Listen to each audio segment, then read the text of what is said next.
오늘 우리에게 주시는 하나님의 말씀은 고린도후서 5장 10절에 있는 말씀입니다. 제가 봉독해 올립니다. 우리 모두가 반드시 그리스도의 심판석 앞에 나타나리니 이로써 각 사람이 좋은 것이든 나쁜 것이든 자기가 행한 것에 따라 자기 몸 안에 이루어진 것들을 받으리라. 아멘. 기도하겠습니다. 전능하신 주님, 말씀 전합니다. 말씀 가운데 내주시고 오직 주님의 말씀만이 전해지게 도와주시옵소서. 감사드리며 예수 그리스도로만 간절히 기도드립니다. 아멘. 오늘 종말은 무엇인가 네 번째 시간입니다. 지난주까지 공중 재림하신 예수님을 우리가 공중에 들림받아서 주님을 만난다 라고까지 말씀을 드렸어요. 근데 그러면 이제 그 공중에서 7년의 시간 동안 있게 됩니다. 그 지상에서 일어나는 7년 대환란의 시간은 이제 다음 주부터 말씀을 드릴 거고요. 오늘 우리가 그럼 공중에서 우리는 뭘 하느냐? 사실 환란은 우리가 환란 시기에 무슨 일이 있을지에 대해서는 사실 관심을 안 가져도 됩니다. 왜냐면 우리는 올라가서 구름 위에서 주님과 만나서 무엇을 할 것인지가 우리에겐 중요한 거기 때문에. 근데 어쨌든 지상에서는 어떤 일이 일어나느냐도 다음 주부터 좀 보게 될 텐데, 오늘은 무슨 일이 있느냐? 올라가서 우리는 먼저 심판을 받게 됩니다. 이걸 그리스도의 심판석이다, 이렇게 성경에서는 이야기하고 있습니다. 오늘 우리가 읽은 말씀에서도 우리 모두가 반드시 그리스도의 심판석 앞에 나타나리니 이렇게 얘기하고 있어요. 고린도 교회에 사도 바울이 이 편지를 쓰면서 우리라고 얘기하고 있어요. 우리 모두. 그럼 누구예요? 크리스찬이에요. 믿는 자에게 얘기하는 겁니다. 믿는 자는 반드시 그리스도의 심판석 앞에 나타난다는 거예요. 그때가 언제냐는 거예요? 그때가 휴거돼서 구름 위에서 주님을 만나는 겁니다. 왜? 이때 말고는 다른 짓을 시간이 없어요. 심판석 앞에 설 시간이 없어. 이때 말고는.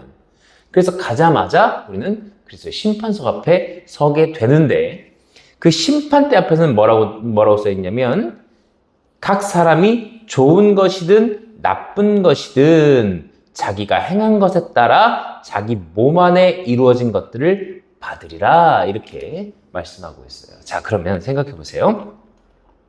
우리가 그리스도의 심판석 앞에서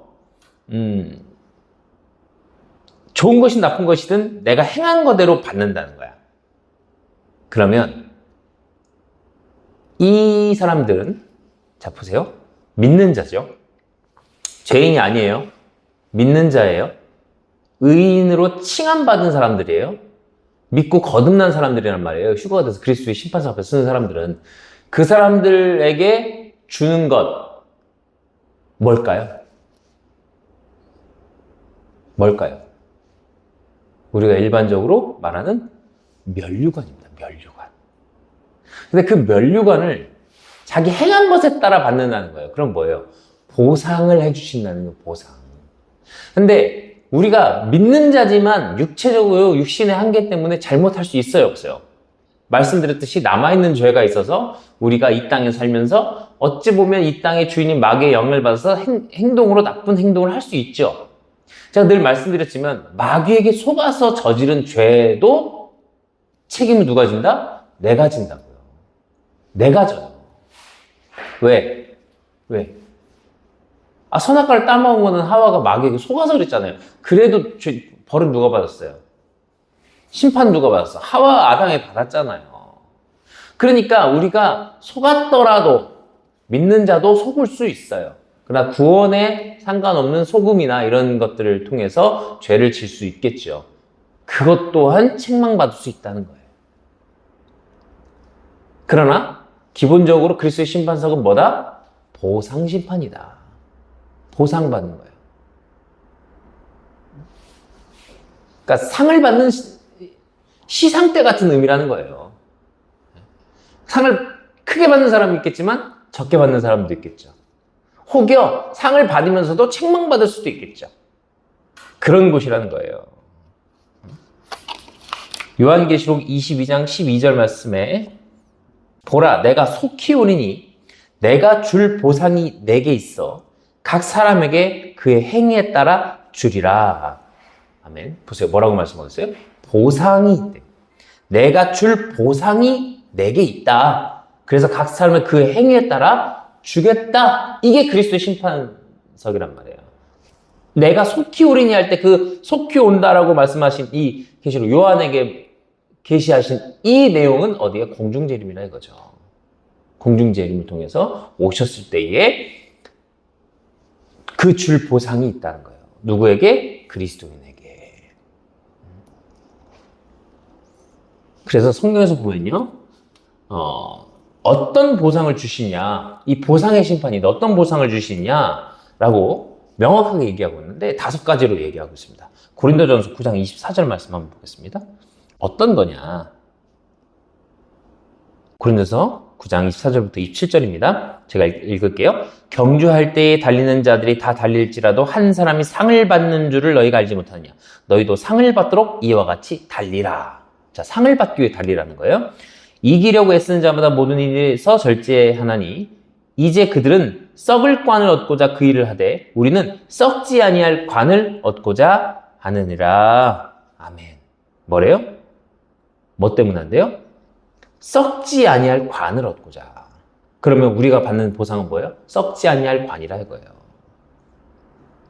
26절에 그러므로 내가 이와 같이 달리되 정해진 것 없는 것처럼 하지 아니하고 또 이와 같이 싸우되 허공을 치는 자 같이 하지 아니하며 오직 내가 내 몸을 억제하여 복종시킴은 내가 다른 사람들에게 복음을 선포한 뒤에 어떤 방법으로든 내 자신이 버림을 받지 않게 하려 함이라.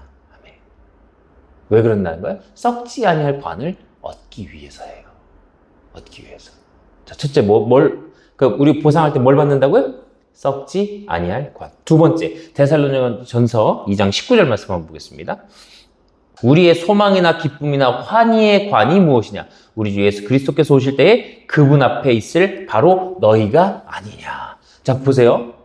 뭐라고 말씀하세요? 그리스도 앞께서 오실 때에 그분 앞에 있을 바로 너희가 뭘 받는데요? 환희의 관을 받는데요. 그럼 첫 번째 뭐라고 했어요? 썩지 아니할 관. 두 번째는 뭐예요? 환희의 관. 기쁨의 관. 보상이에요, 그게. 주님 앞에 서는 기쁨 자체가 보상인 거예요. 그 관. 면류관이죠, 면류관. 예? 면류관을 받는 거예요. 옛날에 마라톤을 우수한 사람에게 면류관을 이렇게 씌워줬잖아요. 그런 거예요, 그럼. 우리에게 관을 씌워주시는. 자, 디모데후서 4장 8절도 보겠습니다. 읽겠습니다. 이후로는 나를 위하여 의의 관이 예비되어 있나니 주 곧 의로우신 심판자께서 그날에 그것을 내게 주실 것이요 내게만 아니라 그분의 나타나심을 사랑하는 모든 자들에게도 주시리라. 뭐라고 말씀하세요? 세 번째, 무슨 관? 의의 관. 의의 관. 너는 의롭다라고 해주시는 거예요. 그 관을 이렇게 씌워주시는 거예요. 아, 너무 기쁘겠죠? 구름 위에서 그래서 심판대 앞에서 다 이제 보상을 해주는 상을 주시는 자리가 이제 열리는 겁니다. 그 안에서. 그런 시간들이 이루어질 거라는 거예요. 네 번째, 베드로전서 5장 2절에 4절 읽겠습니다. 너희 가운데 있는 하나님의 양떼를 먹이고 감독하게 돼 억지로 하지 말고 자진해서 하며 더러운 이익을 위해 하지 말고 오직 준비된 마음으로 하며 하나님의 상속 백성 위에 군림하지 말고 오직 양떼에게 본이 되라. 그리하면 목자장께서 나타나실 때에 너희가 사라지지 아니하는 영광의 관을 받으리라. 네 번째 뭐래요? 무슨 관이래요? 영광의 관. 영광의 관을 받으리라. 자, 다섯 번째, 야고보서 1장 12절 제가 읽겠습니다. 시험을 견디는 자는 복이 있나니 그가 단련을 받은 뒤에 주께서 자신을 사랑한 자들에게 약속하신 생명의 관을 받으리라. 다섯 번째 뭐래요? 생명의 관. 계시록 2장 10절 말씀도 있습니다. 계시록 2장 10절 말씀에도 제가 읽을게요. 내가 장차 당할 그것들 가운데 어떤 것도 두려워하지 말라. 보라, 마귀가 너희 중에서 몇 사람을 감옥에 던져 넣어 너희를 시험하리니 너희가 열흘 동안 환난을 당하리라. 너는 죽기까지 신실하라. 그리하면 내가 생명의 관을 내게 주리라. 아멘. 보세요. 다섯 번째 뭐래요? 생명의 관을 준대요. 이 생명의 관은 어떤 사람을 주는 거예요? 고난을 이겨내고 역경을 이겨낸 사람들. 거기 그렇게 나와 있잖아요. 그러면 환난을 이겨낸 사람들에게 생명의 관을 주겠다. 이렇게 말씀하고 있습니다. 그러니까 우리가 그리스도의 심판사 앞에서 받는 다섯 가지 왕관은 뭐예요? 첫째, 썩지 아니할 관. 둘째, 환희의 관. 셋째, 의의 관. 넷째, 영광의 관. 다섯째, 생명의 관. 다섯 개를 다 받는 사람도 있을 것이고, 한 세네 가지 받는 사람도 있을 것이고, 하나 받는 사람도 있을 것이고, 그럴 수도 있겠죠. 그러나, 이 그리스도의 심판석 앞에서는 다 상을 받는 자리이기 때문에 다 박수 쳐주고, 축하해주고, 내가 또 나 멸관 받을 때, 다른 사람들이 나를 축하해주고, 하는 그런 시간들이 이루어질 것이다. 그렇게 이야기할 수 있는 것입니다. 자, 그래서, 지금 그리스도의 심판석이 끝나면, 모두 상 받는 일이 끝나면, 그 다음에는 무슨 일이 일어나냐? 바로 어린 양의 혼인잔치가 거기서 바로 이루어집니다. 그러니까 보상 받고, 이제 잔치가 들어가는 거예요. 혼인잔치가. 거기서. 이제 어떤 게 된 거예요? 상 받았으니까 뭐예요? 이제 기름을 잘 준비한 신부들일 거 아니에요. 그 사람들이 이제 그리스도의 신부가 되는 시간이 일어나게 됩니다. 어린 양의 혼인잔치에 참여하게 되는 거예요. 그리스도인들은 그리스도의 신부다라고 얘기하고 있어요. 성경에서는 그렇게 얘기했습니다. 고린도후서 11장 2절 말씀 한번 보겠습니다. 내가 하나님께 속한 질투로 너희에 대하여 질투하노니 이는 내가 너희를 순결한 한 처녀로 그리스도께 드리기 위해 한 남편에게 너희를 정혼시켰기 때문이라. 아멘. 뭐래요? 자기가 남편과 교회와 그리스도와 한 남편을 섬기도록 정혼시켰다는 거예요. 이걸 개역개정에서는 뭐라고 얘기하고 있냐면 그리스도께 드리려고 중매했다. 이게 옛날 말이죠. 중매쟁이 이런 결혼시키려고 신랑 측과 신부 측 소개해주는 거예요. 바울이 자기가 그런 역할을 했다는 거예요. 너희를 그리스도께 중매했다. 정혼시켰다. 그렇게 얘기하는 겁니다. 왜?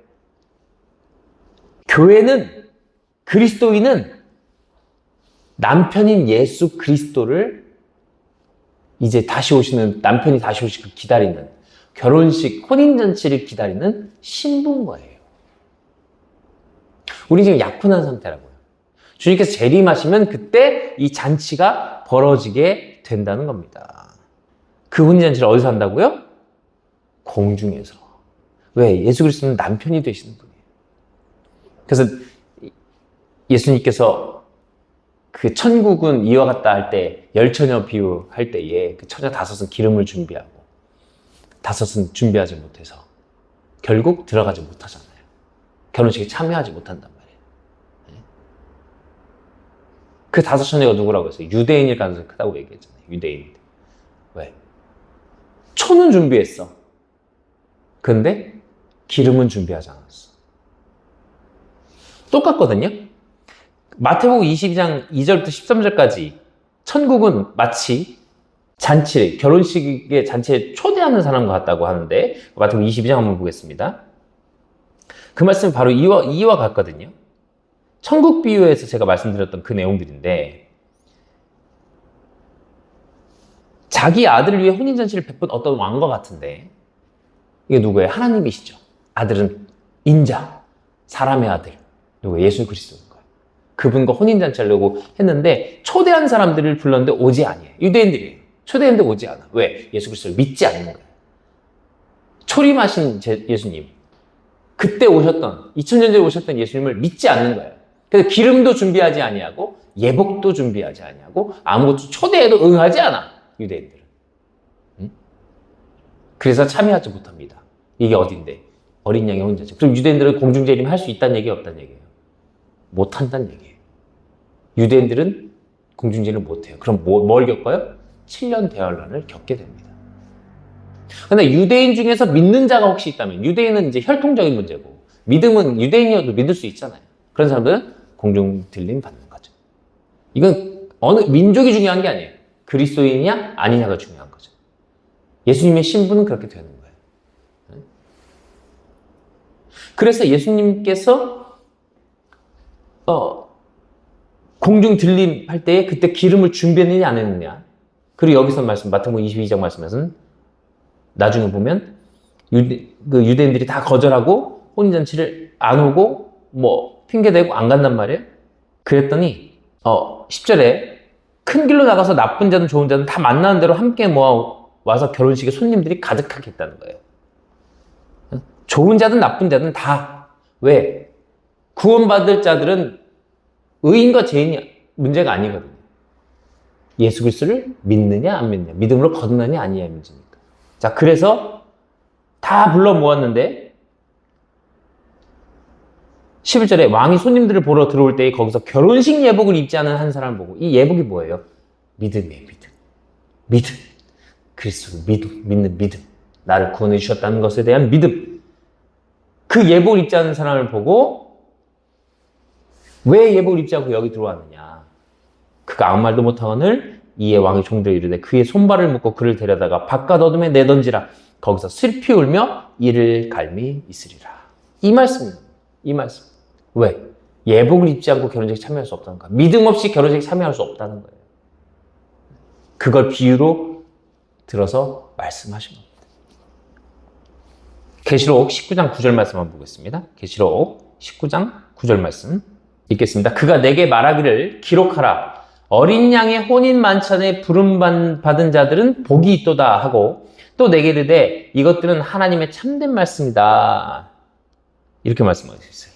그러니까 어린 양의 혼인잔치에 참여하는 자,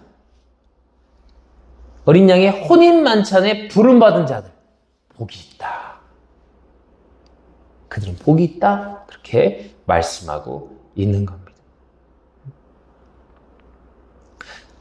데살로니가전서 4장 17절입니다. 읽겠습니다. 그 뒤에 살아서 남아있는 우리가 그들과 함께 구름 속으로 채어 올라가 공중에서 주를 만나리라. 그래서 그리스도의 심판대 앞에 서서 만나고 어린 양의 혼인잔치를 치르고, 그리하여 우리가 항상 주와 함께 있으리라. 이제 결혼한 거예요.